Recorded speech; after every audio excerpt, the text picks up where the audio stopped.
Mari belajar dari Italia. Apa yang sebenarnya terjadi di Italia?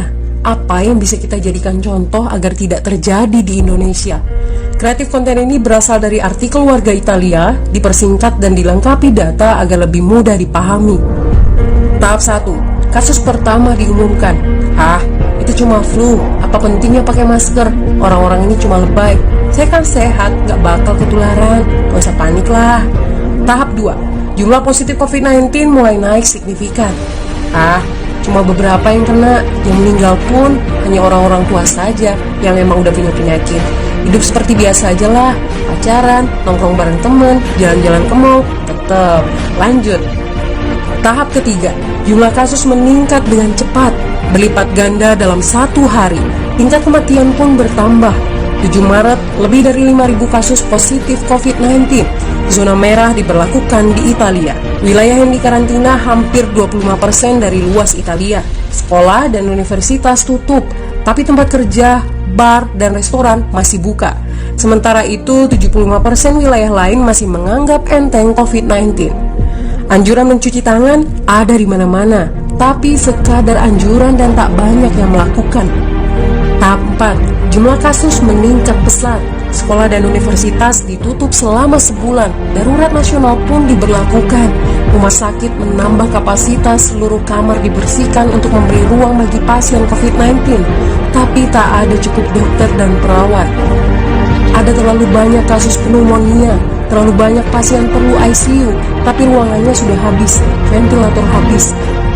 Pada titik ini seperti kondisi dalam perang, dokter harus memilih siapa yang akan diobati berdasarkan peluang bertahan hidup. Itu berarti pasien lanjut usia dan punya penyakit bawaan seperti hipertensi, diabetes, stroke tidak masuk prioritas karena tidak ada lagi ruang. Sistem layanan kesehatan seketika runtuh. Tahap 5. 9 Maret mencapai lebih dari 9.000 kasus. Seluruh kota Italia lockdown. Orang-orang bisa pergi hanya untuk keperluan darurat dan dalam pengawasan ketat. Semua bisnis masih dibuka karena jika tidak, ekonomi akan runtuh. Itu kebijakan pemerintah. Mulai ada ketakutan, orang-orang mulai memakai masker dan sarung tangan. Tapi tetap saja, ada anak-anak yang merasa jagoan, masih ingin uji nyali. Pergi ke restoran rame-rame, hangout bareng, minum-minum, dan lain sebagainya. Tahap 6.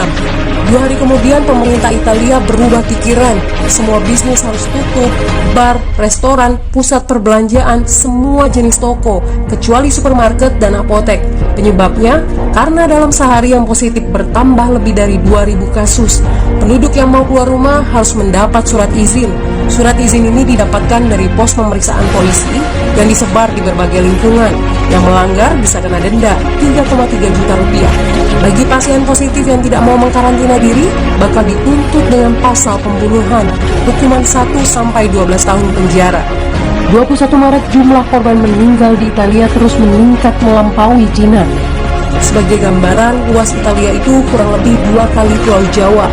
Penduduknya lebih dari 60 juta jiwa. Lalu apa yang harus kita pelajari dari Italia? Yuk, mulai dari diri sendiri, mulai dari di rumah aja. Jaga kebersihan lalu isolasi diri dan keluarga. Tidak keluar rumah kecuali sangat penting. Ini saatnya memulai solidaritas. Yang mampu harus mulai membantu yang tidak mampu. Ini adalah bentuk usaha dan doa kita semua. Semoga badai corona ini segera berlalu. Mari memulai kekompakan dengan membagikan informasi ini. Di rumah aja, mari belajar dari Italia.